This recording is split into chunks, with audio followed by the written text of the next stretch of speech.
Hi, I'm Carolyn. And I'm Anna. And we're two sisters who love handcrafting and figuring things out.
We're in for trouble because I'm in a really silly mood. Do you know what this reminds me of? The Hathaway Sisters, who are two sisters. They start laughing, and it just reminds me of when we'd have, like, we called it growing up, or even now, the giggles. Yes. They start laughing, I start laughing. And our father used to say, girls, girls, and then we start laughing even more. Hi, Erin. Hi, Amity. And hi, everybody. Welcome. It is Tuesday, April 30th, and this is our 49th episode, and we'd like to welcome everyone to it. 7 squared. Mm-hmm. All right, we got another midweek filming here. Just the way is life. So we've already had a full day of life and teaching and everything, and then here we are doing this, which is super fun. It's beautiful. I actually realized we never say the year. I actually just put that into the show notes. We never say the year of our videos. I thought of that a few times too. It's 2024. It's 2024 because we started in 2022. I mean, it's incredible. It's incredible. Okay, so let's see. What are we going to do today, Anna? I have no idea. I'm following your lead. Okay. No. We have a lot. You have a lot. I have a few things. We have a lot of FFOs to show you. Oh, that's true. We do. We do. Mm-hmm. We have finishes. We have a few whips. Really no shared supplies. A couple of, we each have, I think, like a few inky-dink things. It's a meager show in that area. But we did have a fantastic one last episode after going to the adult show everything yet. So parts. Yeah, what else are we going to do? Oh, we're going to talk about what we're wearing. Mm-hmm. We are going to do thumbs up. Thumbs up? I don't know. That's about it. Let's do it. Let's do it. Okay. But first, we're keep doing this. We're going to start. Do you want to talk about your? Oh, yes. Anna, something very important to report to us. We're doing the first thing? No, we're going to do that later on in FFOs. Did you want to do this? Oh, yes. Protractor? Because I found this funny. So, okay. It's like the third or fourth time I'm showing this now. I, upside down, stitched Sarah's basket, but just the basket part. And I was having a little trouble with skewing, so I took out part of the basket and redid it because I was experimenting with something. And then I finished it, and let me show you. My eyes noticed something. So I redid this corner of the basket, and I'm looking at that and like this angle and this angle are not the same. Okay, Anna, wait, did you take it out and redo it? I did. Oh, okay. I was just so curious. Okay. So it could be that the fabric got stretched from the thing I had tried before, but I took out, I'm like, is that just my eyeballs? I'm getting a protractor out. It totally looks like a different angle. Yeah, so one of them is 50 degrees and one of them is 55 degrees. Okay, that's significant mathematically. So I don't know. Again, I stitched the basket on the diagonal, and Trisha at Preb, what's her number? We'll put it down. She said that she's stitching hers across. So I know I didn't count it. Are there 9? Oh, I was wondering if one length was different from the other, the number of rows, but it's equal number of rows. Okay, that's so interesting. Anna, should I try one more time? did you go back to your picture and measure your angle in your photo of this to see if before the angles were correct? No. That would be a good idea. Or even, because, I mean, my eyeball spotted this right away. Yeah. So we probably could just even spot it. Yeah. So interesting. In the picture. I'll do that. So, I mean, it's probably, so what are you gonna, I'm laughing because I'm like, enough with Sarah's basket. Yeah. I think it's really pretty. It's good enough. But there's also a piece of me of like, I'm going to take out the basket and I'm going to try it horizontally and see what happens to the angles. I think you don't do that. Because I can put a hole in my linen at some point. And also, like, it's for a basket of pillows. I know. Again, I'm going to put it in the category of like, I'm totally happy with this now. But my brain wants to know. I think if you're curious, stitch it again down. Don't take that out. Just stitch it again horizontally and see. I hadn't thought of that. Because you might, I mean, part of it could have been like distorting the linen a little bit, ripping out. Yeah, or the first process that I did. Anyway, I had to share that. Or ask Trisha when she's done. Because mail her a protractor and say, will you measure this angle for me, please? Right. I was just cracking myself up when I had to dig around to find this. At home. I've got plenty at school. Yeah. Okay. That is my update on Sarah's basket. Okay. We're gonna just zip right. I don't think we really have many life updates to give. We've just been living life. Teaching. We've been teaching, babysitting, doing stuff. So, but you know what we do have? We have a FlossTube anniversary. I think we sort of forgot. I think it's a little past. It's kind of come and gone. I think our first one. We should go back and look. We'll go back and look and see when the first one was released. But it was definitely like toward the middle of April, 2022. And you know, sometimes I think, I should have double checked this before I say this, but I'm going to say it anyway. It's fun to think about the people whose FlossTube started at a similar time. Because I think Chris the Camping Stitcher, and I think Sarah Stitchy Spot. Yep. I know the Seattle Stitcher was a contemporary. She started about the same time. Anyone else out there? I'm sure we're missing folks. Yeah. It's sort of fun to think, contemporary is a great word. Yeah. I feel like between when we started and now, even like in the last 9 months, I feel like a lot of people have been starting new FlossTubes, which is super fun. Super fun. So we're just going to toast. Okay, I got to show you what we toasted.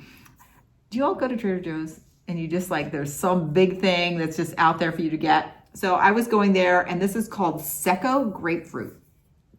So it's grapefruit juice, and you know we love grapefruit stuff, well documented, mixed with sparkling white wine. And it says, I quote, I'm smelling it because it really does smell winey. A perfect companion to brunches, cocktail parties, or any joyous occasion. Anna, doing FlossTube with you is a joyous occasion. Hear, hear. I feel the same. Okay, so 2 years into our contemporaries. Yes. Okay, we have to try it. We haven't tried it yet.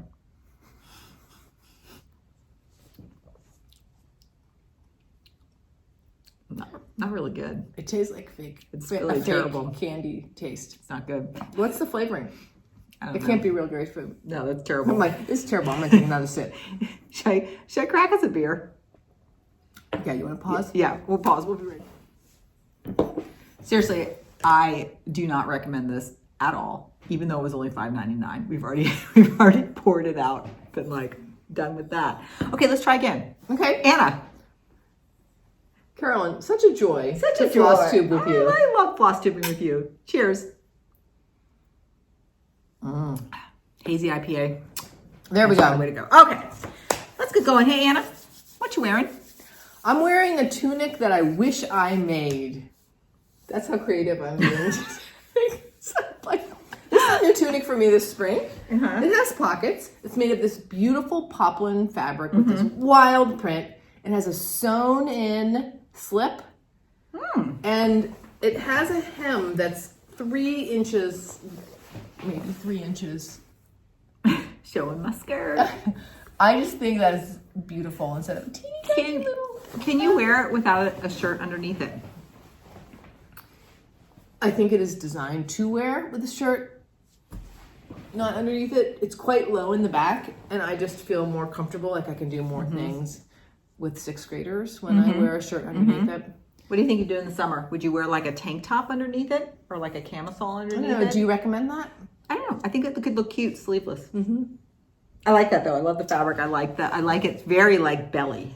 Yes, there's a ton of fabric in it, and I bought it maybe a month ago, and I wear it at least every week. I think I was wearing it for the little video as we dancing out of the attic. I think you did have it. So yeah. I think I'm going to wear it a lot, and I know I keep saying this in videos, but I'm really missing making garments. But then when I get to the evening and I just want to cross stitch, so it's a dilemma. It's a dilemma. Carolyn, what are you wearing? Okay, I'm wearing Lizzie cardigan, and this is designed by Julie Weisenberger of Coco Knits. I love her sweaters. Again, she's like a construction genius. And this sweater is so cool. She has something called the Coco Knits method of sort of designing, but it is a top-down set-in sleeve garment. And if any knitters out there know, set-in sleeves, it's the style of sleeve that fits along your shoulder arm joint right here. Typically, you make your sleeve a separate piece and you sew it in, and that's the bane of everybody's existence. Top down, it's ingenious what she does. And you see that really cool seam across the back. Like a Y seam. So I love this sweater. Is there a nickname for that kind of seam? I mean, this is her invention, how she got this really nice set-in sleeve, top-down sweater. It's very pretty. It's knitted in a yarn that I'm so sad it's discontinued. It's Shibui Knits. It's called Vine. And it's a combination, I kid you not, paper, cotton, and silk. It was really stiff to knit with. I remember not enjoying knitting with it. I remember seeing it on walls, right? But I put it through the washer. I mean, I put it in a lingerie bag and wash it delicate, and then I hang dry it. And it's the first time I washed it. It's a great drape. Oh yeah, it's really drapey. And it's held up. I knit this in, did I have in there? I've had this for over 5 years, and I wear it a lot. In fact, it was also in our attic. For our catwalk today, we don't need to do a catwalk. We can just insert that attic catwalk again, because you're wearing that and I have a different underneath, but I'm wearing the same sweater. So we might just do that.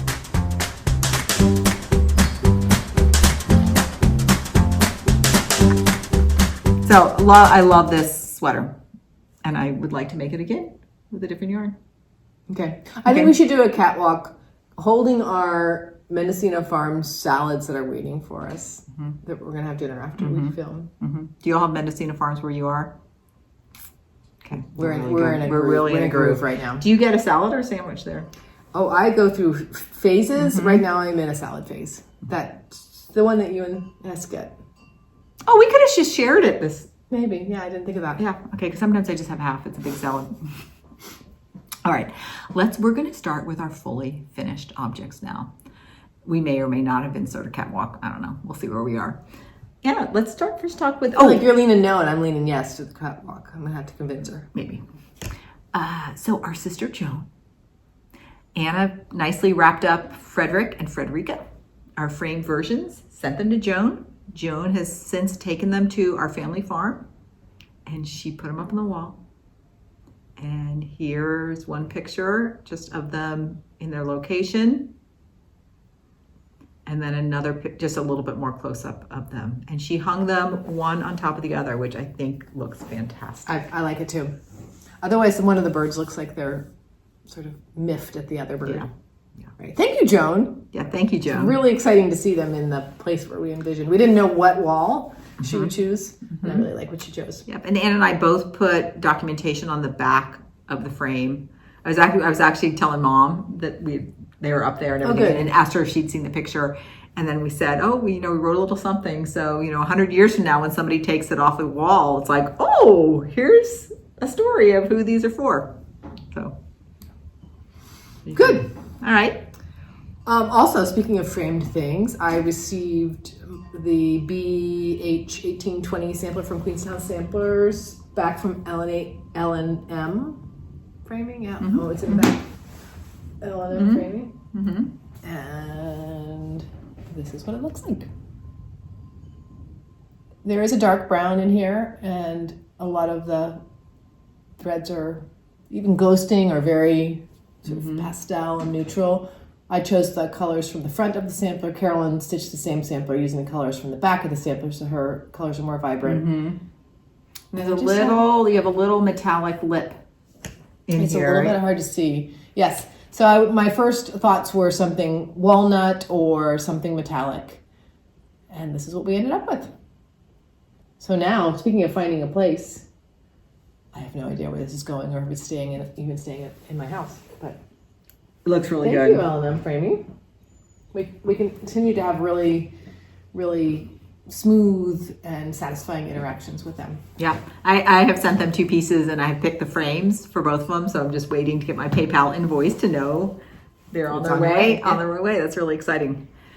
Okay, so I have a couple of other FFOs. So my first one here is my Pennsylvania Dutch marking sampler that I designed as part of preparation for a big matrilineal sampler I'm going to do. And this is stitched on 28 count platinum by Zweigart with Bella Lusa merino wool. And it's stitched 1/2. And then I finished it with a hem stitch. And speaking of drape, Carolyn. And I'm doing this because it feels so cool. Just have a feel and hold that up. So for this, I several people had recommended tutorials, and the first one you're showing that. No, on purpose. Okay, good. The first one I started with and what I used for this piece was the tutorial by Krista West, and the tutorial is called Drawn Thread Hem Technique How To. And I just followed her video. I just played her video, did what she said, played her video, did what she said. And overall, I'm really happy with the results. As far as first time, I felt like it was really doable. On the back, I have mitered corners for that. Oh, I have a little thread still sticking out there. What kind of thread did you use? I just used a sewing thread. I just used an off-white sewing thread. And you can't even see it on the back. Yeah. Really looks good. Really, really happy with it. I now have a couple of things, and I think Ed and I, we talked about this last time. I'm not dissing what I did at all. I'm super happy, but just as a craftsperson, every time I do something, I'm like, oh, what would you do differently? What do you like? What would you change? And I found I just eyeballed it to iron the hem, and I notice it is like a little wavy on there if you look at the sides. Oh. So I learned about this technique called scoring, where you hold a needle in a trough between the threads and you pull your fabric through it. And I've actually experimented with it. It's really easy. And then that gives you a really natural fold line. So the next time I do that, I'm going to score it first before I fold it and hem it down. That makes sense, yes. I also read in a technique, here I pulled out 3 threads and I'm hemming around 3 threads. I saw a technique where you still do the hem stitch, but you don't pull out any threads. You so still, it's just the pulling with the thread? So I'm just a little curious to see how that. And I got both these ideas from this really great book that I forgot where I saw the recommendation. It's called Linen Stitches. It's really old. I think it was published in like 1987 by Ginny Thompson. I feel like I've heard that name. I know. Wait, Ginny Thompson flower threads? Oh, but I don't know if that's I don't know. Do you all know about Ginny Thompson? Here she is. And what's so cute? I got this off Amazon, but it must have been used because this used to be owned by Mrs. Joan F. Gritzinger of Bloomington, Illinois. And it was so kind of sweet to have her address label in there for her book. This just goes through lots of great techniques just about cross-stitching and stitching on linen. And in fact, now that I know more about cross-stitch, it was super, super informative. I found a lot of good things. The projects are really out of date. But she had a section in the back about making, about hem stitching and scoring, making a narrow hem. So she has several things in here. And I feel like now that I've seen a tutorial and watched it, this makes a lot more sense now. And then she also has a different way of lacing where you miter the corners on the back like you miter the corners on a hem stitch. And I'll talk about that when I show you my next FFO. Well, don't we sort of do that? No, because this mitering, there's a special way that you miter to get it coming right down the middle like this. No, we don't. We do something different. Okay, so overall, just thrilled with this. I will definitely be hem stitching a lot more in my future. I've also saw at the attic, several pieces were finished where they hem stitched first, and then it must have been sewn or tacked down to a like linen covered or fabric covered mat board or something. And then that was framed. I thought that was a really great way. And again, I feel like you really get the drape and the feel of the linen. I could just do this all day, let me tell you. Okay, that's FFO number 1.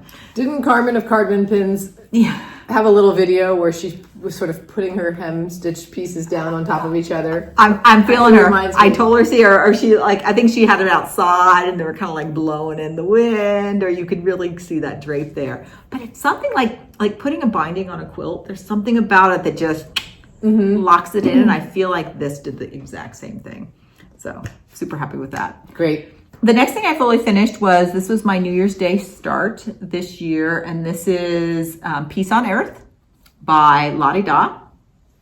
That's by Lottie Da, right? Of course it is.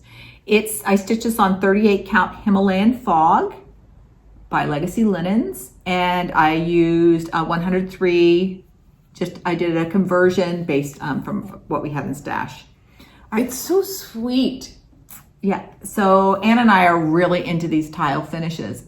And one thing I did differently here is, like, you know, when you do a flat fold and you do a fabric covered board and put it on the back, I made it slightly smaller than the front. So you don't really see it from the front. I mean, you can still, of course, see it from the side, but I felt like it was a little bit more unobtrusive that way. All right. Yeah, it's definitely worth trying. So I go to lace this and I'm like, I'm so trying the mitered corners from my Ginny Thompson book. So I'm like all in, I'm doing everything. No? It was a big old mess. Like my corners were looking really bad. So I'm like, I'm out, I'm bailing. So I'm bailing and I kind of went back to my original way of doing corners. Is it like folding a package? A little bit, but because of the way I had cut it to do my mitered corners, I actually felt like it made a nice little corner. There again. So maybe you discovered something you would use again? Yeah.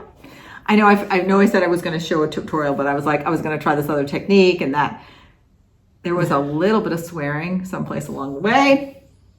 Calm myself, recentered. Funny, we talked totally about that fine. at school today. Not about you, but like sometimes doing a little swearing. Yeah, sometimes you just got to let it out because you don't want to keep that kind of stuff in. That's really bad energy. Just let it out. And these tiles, again, I just love keeping them in little stands. You can put them all over the place.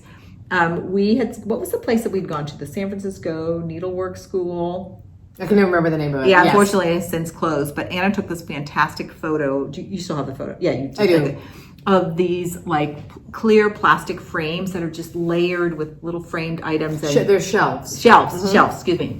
With a little lip. And just seeing like tiles. Go ahead and put it in. Yeah.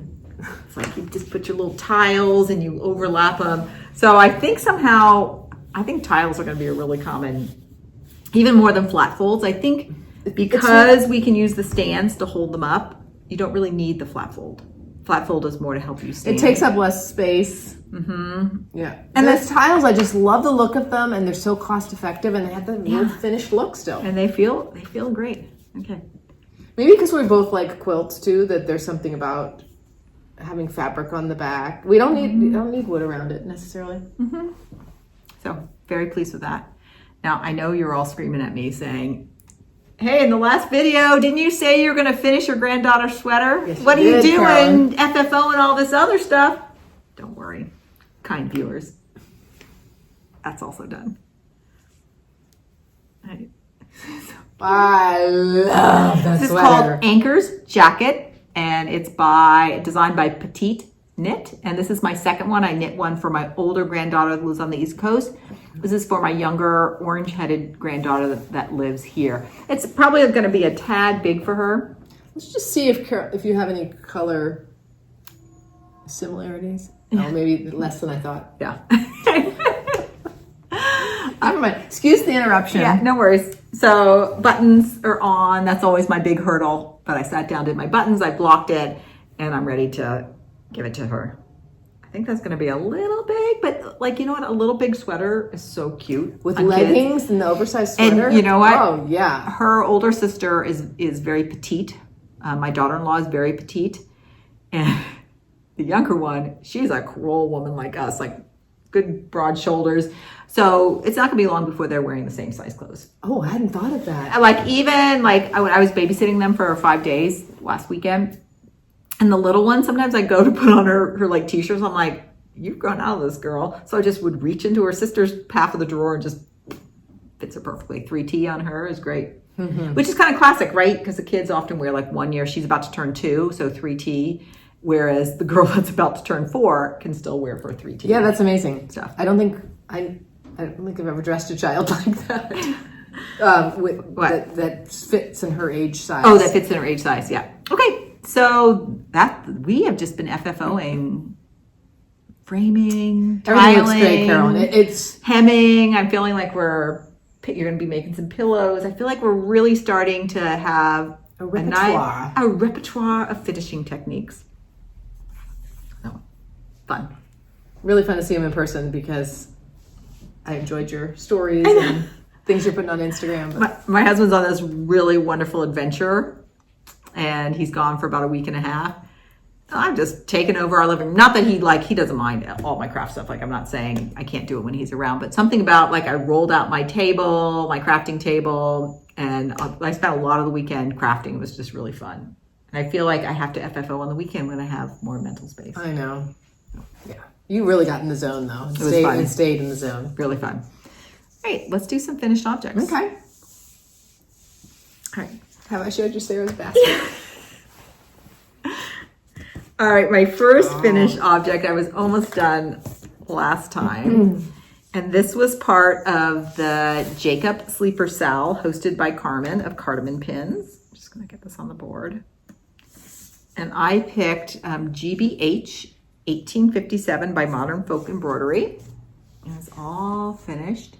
And I'm stitched this on 36 count Vintage Sand Dune by Lakeside Linens. And I used my own Roxy Floss conversion inspired by the colors that were on the photo for this sampler. Stitched 1/2, and it's 149 stitches wide by 94 high. Just a really nice little sampler snack. It's really fun. I personalized this for our oldest sister. So Joan, if you're watching this, it's personalized for you. And I actually have an idea of how I want to FFO it and then give it to Joan on her birthday this year. So, for some reason I was stitching along and I'm like, this is for Joan. Just great. Again, highly, highly, highly enjoyed using the Roxy Floss Glow and just kind of picking colors as I went along. All right. So that was my first finish. The next thing I finished, and I'm gonna, this is the Houses of Hawkrun Hollow. I didn't finish the whole thing. But I'm gonna treat. Yeah, I was on a roll this weekend. On a roll and just ripped that Houses of Hawkrun Hollow. Here we go, the Houses of Hawkrun Hollow. But I decided I'm going to treat each block as its own little mini start and finish. Yes. Yes, I start top right, so I started with block 4. And then my next block, I'm gonna come down and do block 8. So here is my finish. Block 4. Good. Pull this again. The color combination in this block. I love the I colors. think it might be one of my favorite of the houses. In fact, let me show the thread pack. And I'm using all the called for MPI silks. So I need to make a list now of what I have for block 8. And then I'm gonna contact Olivia B of Hillside Rookery and see if she'll do a special order for me for the ones I'm missing.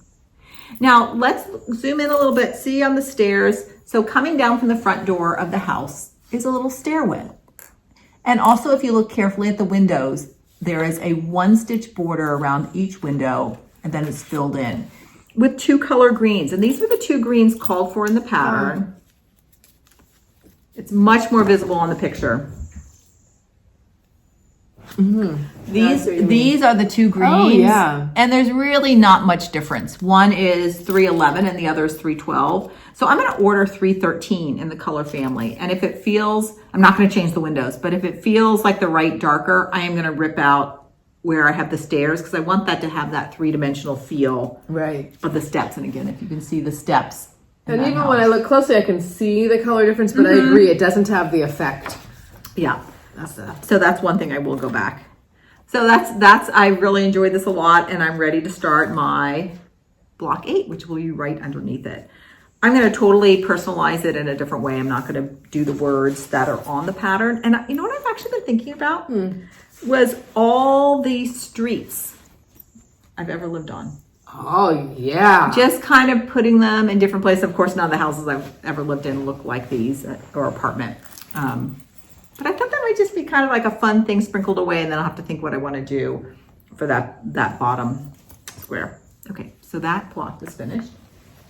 And the last thing I finished was the Sweetness of Spring, which is the first installment from the Scattered Seed Samplers, what's it called? Birds and Berries Pin Keep. So here that's finished. And I'm going to fully finish this as a round pillow, and the kit came with all the supplies I need to do that.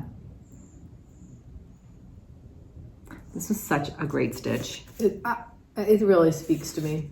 And the sides, like having a small, I stitched it when we were traveling to Phoenix. That was great. And then last weekend, or the weekend before last, my son and daughter-in-law were away for 5 days. And so I just took this, and it was just a good little compact project, and I finished that then. So really just those 2 travel times with a few days in between worked really well. I think this club still has openings. She's on Etsy. And I'm assuming if you join the club now, you would get this piece. And Probably, then yeah. This year she has 3 installments, and the next one just comes in the mail. That's all paid for. So highly, highly enjoyed that. Okay, and that's stitched on Vintage Country Mocha, 36 count, with the call for DMC, came beautifully packaged, and stitched 1 over 2. Yeah, that was a good New Year's decision on your part. It was just one of those things that's funny. I thought that club like just sold out almost instantly, and I saw it on Instagram, and I went right in. I'm like, I'm getting in there and ordering it. Meanwhile, I think you can join at any time. So maybe other years it sold out or something. Yeah, I wonder if she uses common enough materials like Vintage Country Mocha and DMC that she really can satisfy any demand. She doesn't have to worry about resources. Okay. Yeah. And then she gives you, backing fabric and everything in this. So maybe even if she runs out, she could probably pick several different styles of backing fabric that would all work. I don't know if she does. I'm just making that up. That happened to me for Carolyn's birthday, Carolyn of Evertote's birthday project. Mm-hmm. I think like within a minute, I was like, on that website, I really wanted that.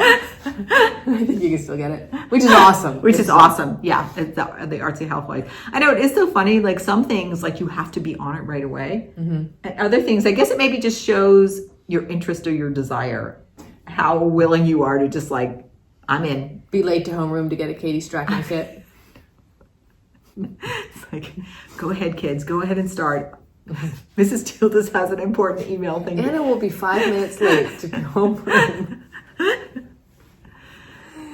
Okay, so... Okay, works in progress. Works in progress. So at the end of last video, I was saying, I think I'm going to try some 56 count from projects from the attic.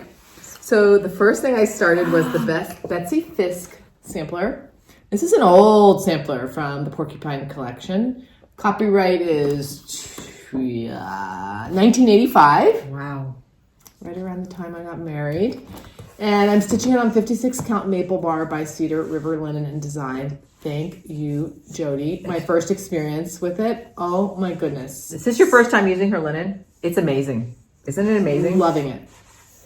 Yeah. And I'm using a FlossTubing conversion. Now, when I say that, I've been very drawn to pinks in samplers, and in our very first episode, I showed an old sampler that I made. It's dated 1986, so around the same time, and really similar colors to this. When we pulled the DMCs, I wanted to keep, the pink and the blue and all that, but maybe the word I thought was sort of maybe brighten them a little bit. Mm-hmm. And in fact, when I looked at these pinks in this old sampler, they're actually quite purple. Now, I'm still not 100% certain of these colors that are going into this new sampler. It looks fantastic. I love the colors. I love that gold. But I am having so Anna, much your 56 fun. count. Okay. She's my new friend. How are you doing stitching on it? Great. Wow. If I do say so myself. I'm really enjoying it. So I feel like she's my new friend, and let me tell you about her. So I use the size 12 beading embroidery ballpoint needle. Okay, size 12. With FlossTubing. Okay. And is that what was recommended for FlossTubing? Yes, I think by Katie Strachan. Mm-hmm.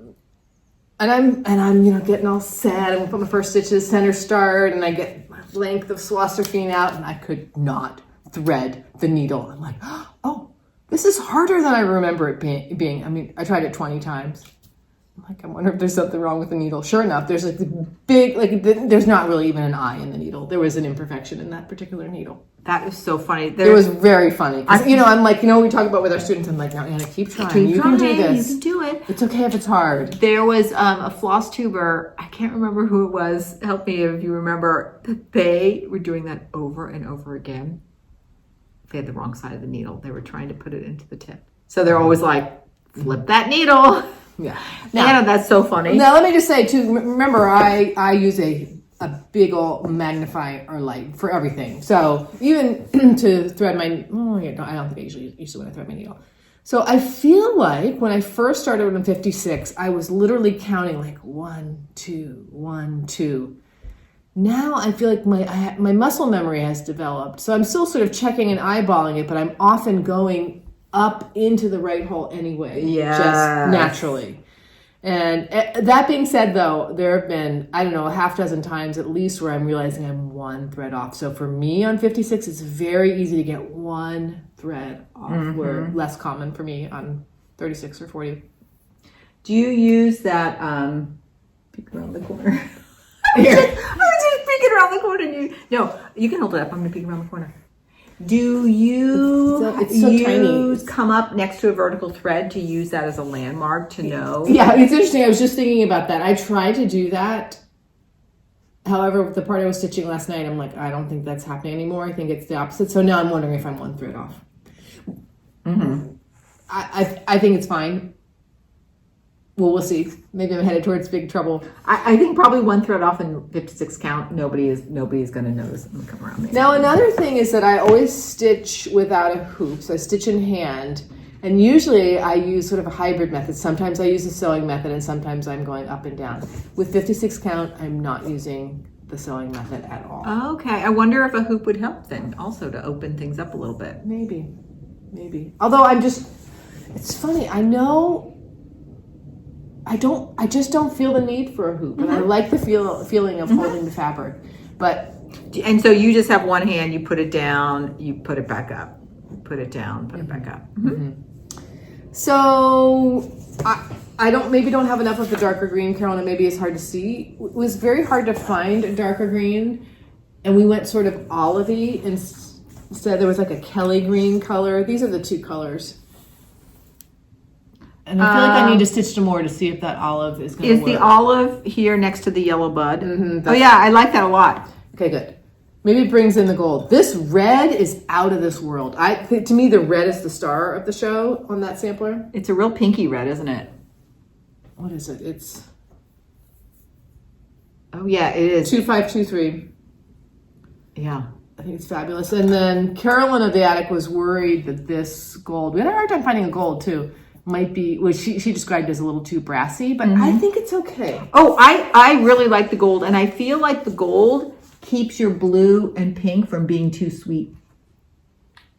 Yeah, and it's interesting because... And I think it modernizes it. Those two were the colors that went in first, and I kind of had like a oh moment. So once I put the red in, I felt better, and then the gold in, I felt better. So there's a lot of satin stitch coming, and the alphabet is eyelets. So I've been practicing up in the corner to do teeny tiny eyelets, and they look cool, but I'm not my gosh, Anna, that is so small. I'm not sure I can see those well enough, so I might just do regular crosses or Smyrna cross. I feel like somebody said a good substitute for eyelet is Smyrna cross. Which I do find easier. As I've been messing around. I like a good challenge, and I like a good teeny tiny thing. But your satin stitch looks fantastic. I'm going to do that last. And it has been recommended that I use a hoop for that. Is that Can you tell how much fun I'm having? I mean, and this thing is going to be small. That was my number one thing at the Attic. I wanted to pick a sampler and just do a teeny tiny sampler. So I'm on my way. One thing I'm going to say about small, it looks very crisp and clean. I don't know why small. Maybe you see less jaggedness because the stitches are so small. Things look just a little more even and curved. I don't know. I was just thinking this last night. There's something about, and maybe it's just a good fit with the Swasserfine and the 56. Mm-hmm. I feel like things look neat and tidy. Mm-hmm. Where sometimes on 36, as I'm stitching, I'm kind of like using my needle to scoot a part of a stitch to be a little bit more perpendicular or something. The X's they don't look blobby, but they look full. Anna, are you all proud of Anna? I'm proud of Anna. Thank you. You know, you hear so many people like really gung-ho to try 56 and then they do it and they're like, not for me. And but you are just really doing it. Gobbling it up. I think there's a lot more of it in my future unless my vision changes or something. Well, I think you're so used to your magnifying that will probably stay the same. Oh, Anna, that's so cool. You made some excellent progress on that. Thank you. I mean, when you look. And when you look at it, I'm like, I've done a bunch of it. It's so teeny tiny, but I've done a bunch of it. Yeah.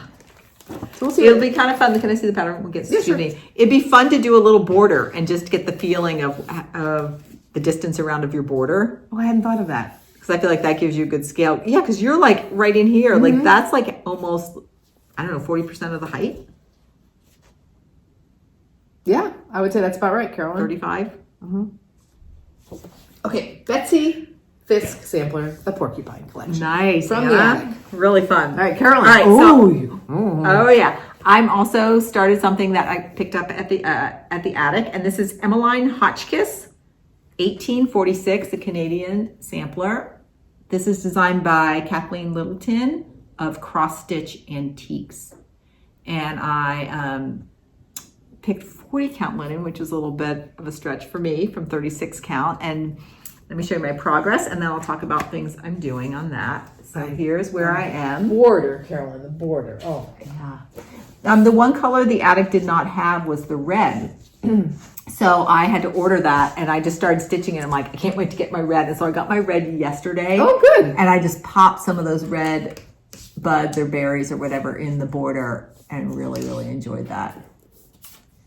This linen is beautiful. Again, it's 40 count, Madeline, and it's by Miss Crescent Crown Linens. It is Sharon, who was the original owner of Crescent Colorworks, and she's now dyeing linen with her daughter. She has 4 different colors that we got at the attic. We each, between the two of us, we have all 4 colors, and it's really, really only have nice. 3, because I got this color too.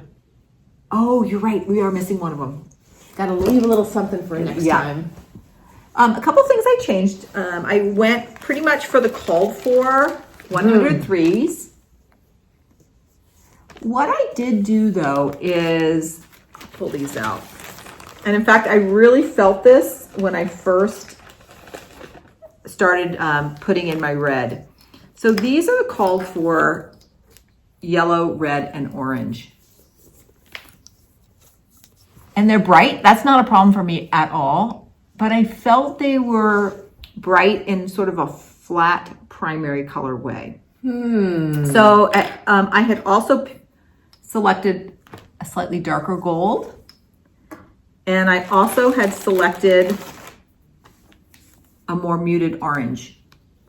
So what I'm going to do, and you can see it in the tree, is I mixed in some of the gold with some of the bright yellow. I really like the way that looked. I just assumed it was charted that way. And in general, I like from quilts, if you're going to do a color, to kind of have a slight variation. So kind of like having a couple different colors for that. But I felt like that helped it so much. And then same thing, I love how she does numbers up to 16. The 15 was supposed to be in that lighter yellow, but I put it in the gold so you can really see the bright orange, the bright red, and then that gold just kind of keeps it, I think adds a little more sophistication. Just like everybody chill out for a minute. Everybody chill out for a minute. That's right. And same thing, this really acidy green that goes around the border is wonderful because it is this graceful. It's a real gold green. Oh yeah. And then I think it looks so good with the red. And it also, you always need a few sort of drabbier colors to make the brighter colors pop. I think you need that contrast. We talk about that in nature too. Those brown hills with the blue sky. Yeah. So this is also called for color in the chart. So I just felt like between those two oranges, adding that one is just going to add a little bit more depth and a little bit of a break, because when you get down here, all of those circles in the trees are that really bright orange, and I think adding that variation is going to look really good. Great decisions. Yep. You just keep all of those spools in a bag and hand them to me when you're done. I need to go to the Container Store and get myself a little drawer for these. I might have one empty one at home. Oh, if you do, because I'm like, I need that drawer to hold my 103s in there. I forgot to show you, this is how I'm holding my 103s. Our sister Joan made this mug. And I'm feeling the 103, maybe the same way you're feeling about Swassifine on the 56. I feel like the 103 on the 40 is really nice. Just setting up real nicely. And same thing, setting up real nicely. Okay, we're doing well. I'm also super excited because one of our virtual friends, Karen, she's also ordered this project. I think she ordered it from the attic. So I'm really excited for when she gets it to have somebody else that's stitching along, and it's just fun to follow each other's progress. I'm not putting this one away. I'm just really enjoying it. I'm going to definitely keep going on that. There are quite a few comments in our last video about this sampler. So I think you're going to have quite a few companions joining you. Yeah. Or you're joining them too. I have some ideas of how I'm going to personalize it, and I'm going to keep thinking about it, and then I'll talk about that maybe the next time we talk about this. Okay. Emmeline Hotchkiss.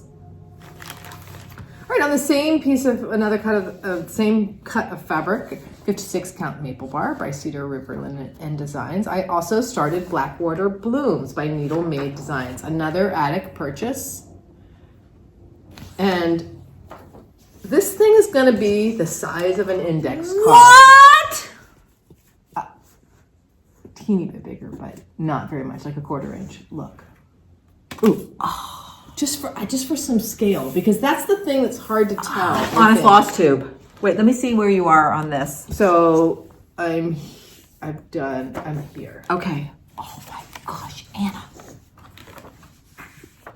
Oh my gosh. I know. Oh. You're right. The 56, I mean, I think for any cross stitch, it's hard to get the scale on a video.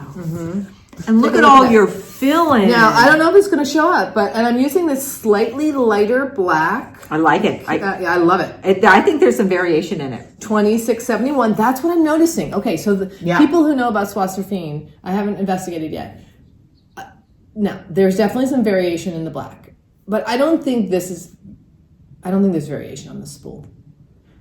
I am noticing some very small burrs on Swassifine, and I don't know if it's because I'm not handling it carefully enough, whether that's just part of the way things are.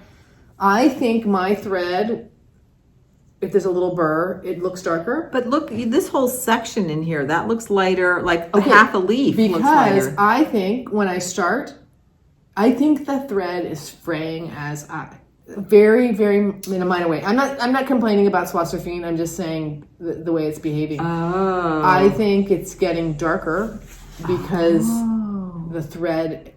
I mean, I'm using a normal length thread, so maybe if I didn't want that to happen, I should use half a length of thread. But I kind of like. I like the look. I like the look.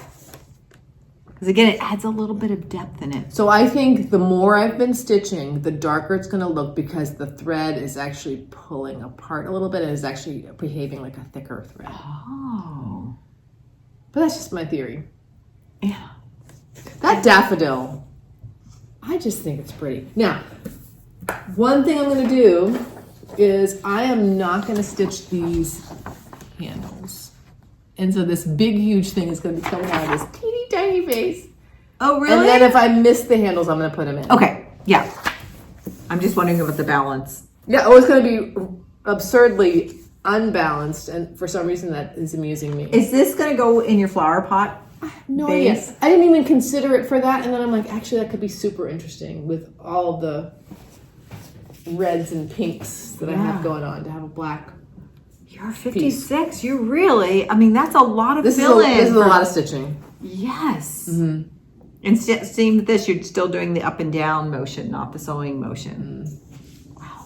You tell our light's going down before we had like bright light in here. What time is it for us? Oh, 6:45. Hungry. Yes. Really amazing, Anna. These past couple weeks have just been a real celebration of stitching on 56 and 2 very different projects. Thinking about our trip to the attic still and realizing like, I'm going to start collecting some 56 fabric. Great. I support Anna 110%. I'm going to be your biggest cheerleader on that. That's You'll get a little ornament every once in a while of something teeny tiny. Love that. Let's talk about our plans. What are you thinking, Anna? Okay. Who knows if I'm going to be able to leave 56, but if I can, I want to go back to Scarlet Berries, which I actually brought it this time. Because I'm gonna open up our blinds while you talk. I am stitching in this center section initials from our matrilineal line, and Carolyn's husband John is our genealogy scholar in the family, and he has just found out some interesting information, and that interesting information is that I'm going to have to pick out these the oldest of the 2 women we found out are actually not in our family, but we have 2 new women and their initials, so that new information is making me want to go back to this and revise it and keep going. Yeah. I mean, maybe I should. There's a piece of me that's like, oh, just finish it. Stitch nothing else but this for the next 2 weeks, Anna. But I might have said that 2 videos ago. Yeah. I like this. It's really great, Anna. Yeah, definitely. I would say, you know what? Don't put it away again.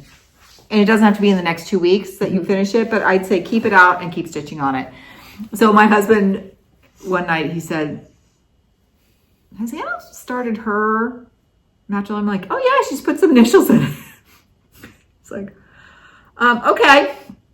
And then very quickly, it's like, I think I just want to do some verification. So he actually hired a genealogist to verify what he had, and she specializes in Pennsylvania Dutch, Pennsylvania German. And she came back and she clearly found that these particular women that he thought, and understandably, they were not. So it was great. She was able to find records, but then she also found, as part of that, who she thinks it is. And John's told me all along he was uncertain past a certain generation. I'm like, yeah, whatever, I'm going for it. I know. John's always right. So it's great. So again, he's just done such an amazing job. Really. With that. Huge gift to us.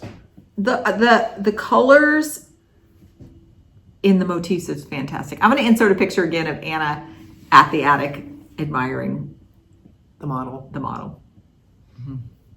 Which does have some different colors. We've talked about that before. There's some differences between what the chart says and what the model is. And not just in these initials, which are meant to have like, go for it and put your own twist in it, but down here. Okay, that's it. Okay, that's your all plans. I got. Okay, Carolyn. My plans, I'm going to, for now, put the Houses of Hawk Run Hollow just aside and while I order my next blocks, MPIs. Again, it's kind of like a start. I have a little finish there. And I got to get back to a peacock, a unicorn, and a badger. And I feel like Hawk Run Hollow kind of took that role of the BAP for that. And Becky of Becky's House of Sewing, she has just kept on it. And she's almost to like the halfway point. We're giving you one of these, Becky. Becky, yeah, wow. So that inspired me, and I'm like, okay, I'm going to put houses away and pull that out, because I actually think having more than one of those bigger BAPs, I like having one of those going, I think, at a time, or, kind of in the rotation. And then I'm going to keep working on Emmeline. And then that fun thing was I picked my focus whip for this week. I did that randomly, and she was my focus whip. Oh, fun. So that was kind of fun. I have 13 whips right now. It's good. So she's number 13. 30. She's number 13. I'm like, hey, Siri, give me a random number between 1 and 13. And I got 13. And then I want to keep FFOing. I feel like I'm like in a groove, and I have some ideas for ones that I have that I want to just keep going. I'm going to order a couple more frames from Signed and Numbered for ones I want to do. I have a pillow. I want to do Sweetness of Spring. I want to hem stitch. I think I'm going to go back on my very first piece I did, the Modern Folk Embroidery, one color. Yes. I think I'm going to hem stitch that one and maybe try the technique of the non-drawn thread on that one and scoring. Carolyn has quite a pile of finished objects that have, way more than me. So you got and I have 2 pieces out, as I said before, in L&M, so I can't wait to get those back too. Okay. Shared supplies. Anna, what do you have? Nothing. Okay. I just have something very quick. I got my Roxy Floss April Club. And I got a great red. Remember saying I didn't have a red for my So PA? funny, Carolyn. This is their brights. And I'll pull those out. Great collection edition.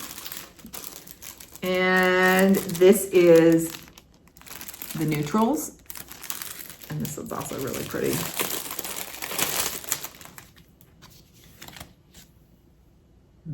So I really feel like we have such a great now stash amount. I think now I've done 4 months. I think I signed up for 6 months. So we'll get 2 more months. And then I think I'll stop there because I think we'll have a nice collection to build off of. Okay, good. So shared supplies. How much I also say our $5.99 bottle of terrible. Okay, thumbs up. Anna, tell us your thumbs up. All right, my theme is just community. For many years of my life, I was part of a nursery school that was a cooperative nursery school. So my children went there and then I taught there. And there is a very influential woman in that school, and she is turning 100 years old tomorrow. And she taught me so much about being in community and had all these catchphrases and would always say, help when you can help and ask for help when you need help. It's just sort of as simple as that. So much love and admiration for her, celebrating her. And then my school that I teach at now is 25 years old, and we had this big party at a library community center area last weekend, and it had some like an outside courtyard area and an inside area where we had some alum who were on a panel. And actually one of the questions that they were asked was, okay, talk to all the parents of middle schoolers out there. What would you like to say to them? And they said, let your student try a lot of things and allow them to change their mind, which I found very powerful. And then our family, of course, is a community too, and we just received the Save the Date card in the mail for our niece's and her fiance's wedding, and in the fall. It is just so exciting. We can't wait. So. It's a destination, well, not like destination, but we're all traveling. And all the sisters, we rented some Airbnbs like near each other, near there. It's gonna be great. Right, it's gonna be great. So I guess this week sort of also made me think that my school communities, I've met some of my best friends in my school communities, and they're just a big part of my life. So celebrating community. Nice. Yeah. Mine are all over the place. My first thumbs up is my local oldest granddaughter. She'll be 4 in June. We've been talking a lot about like, who am I? Like, I am your daddy's mom. And, you know, of course they know our mom, they call her Gigi. And then I'm like, and Gigi is my mom. And that's a lot for a little kid to like, first of all, think of their parent, let alone their grandmother as like a little kid and having a mom. But something finally clicked. My grandmother's name is Gramsy, but for the last couple of weeks, she calls me daddy's mommy. So she'll say, hey, daddy's mommy. Oh, that's awesome. I haven't heard that yet. It is hilarious. They were over last night for dinner and she was helping me cook and she goes, hey, daddy's mommy, where's the butter or whatever? She's making grilled cheeses with me. So daddy's mommy, she's got it. Okay. My next thumbs up is I'm very lucky this year. Our school, I'm just teaching on a separate campus for 1 year, but it's less than a mile from my house. So I walk almost every day. It's fantastic. And along my walk, just on those like between the sidewalk and the road, there's some planting areas. There's this enormous artichoke plant. I'm going to put it right here. And I have just watched this artichoke plant grow this year. And now there are artichokes on it. And I'm like, did somebody plant this artichoke plant? Was it a volunteer from somebody else's garden? Or from bird poop or something? For whatever. It's massive. I'm not sure I've ever seen an artichoke plant this enormous. So that has been really fun. Thumbs up, artichoke plant. I am going to keep my eye on it though, because when it's ready to harvest the artichokes, if the person at the house where it's in front of doesn't take them, I don't want them to go to waste because this has a lot of artichokes on it. Keep my eye on that. All right, they're very pretty when they flower though, so leave a few on. Oh, the artichokes. Oh, that's right. Of course, the artichokes. And don't they flower into something like purple? Yeah. Okay. And then my last thumbs up is a little sequence of videos from Nicola Parkman. And her series, it started with the discussion with Becky Scott from, I'm blanking, what's the name of the antique in England? It'll bubble up. Yeah, and you all have seen it. It was so great. She talks that she's an antique dealer. Whitney's. That's it. So talking about that and talking about reproduction samplers and everything, and about that reproducing these antique samplers. The next video, Nicola posed. She called it. Her video is called "A Contentious Question." So she just posed out there to everybody. What do you think a reproduction sampler is? And then finally, the next video after that was mine being Nicola Parkman, my definition of reproduction, adaptation, interpretation. And a lot of discussion about, should you stitch it exactly the way you see it? Should you add some type of your personalization so 200 years from now, they know who actually stitched it? Just a lot of conversation. And what I loved about this is it's such an interesting area, and I think there's room for many different perspectives and I don't think there's a right or wrong answer. And I think it's such an interesting thing to think about for yourself and to hear what other people's opinions are. Definitely. So I found those videos, and I'm really glad. I really like when somebody poses just a really interesting, controversial is not the right word for it, but really, well, she did call it, contentious. She poses something that we probably all have our own different opinions on. And we're curious to learn more about it. And we're curious to learn more about it. And I feel like sometimes in our current climate, we don't want to talk about anything that people may feel differently about. So it was refreshing to me.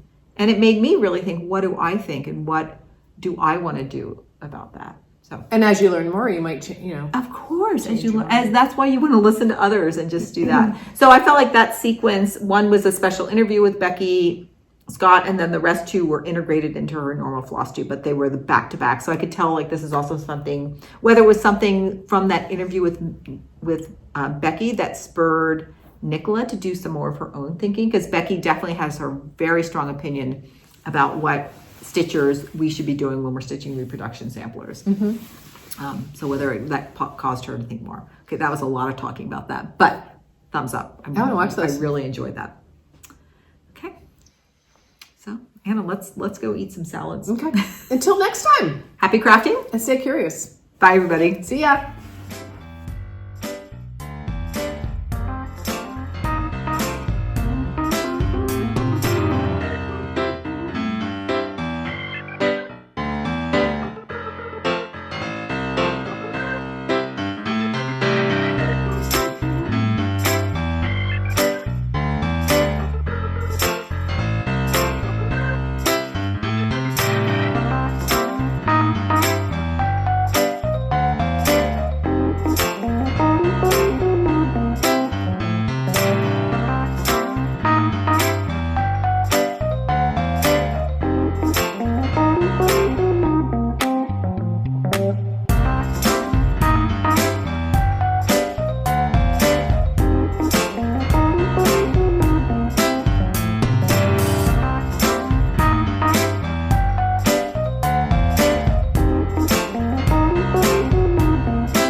We gotta get the notes up. Well, you have it going. Yeah, that's okay. I can edit it out really easily. I should have done my thumbs up. Okay, I sure have. Do you want to pause and say? Yeah.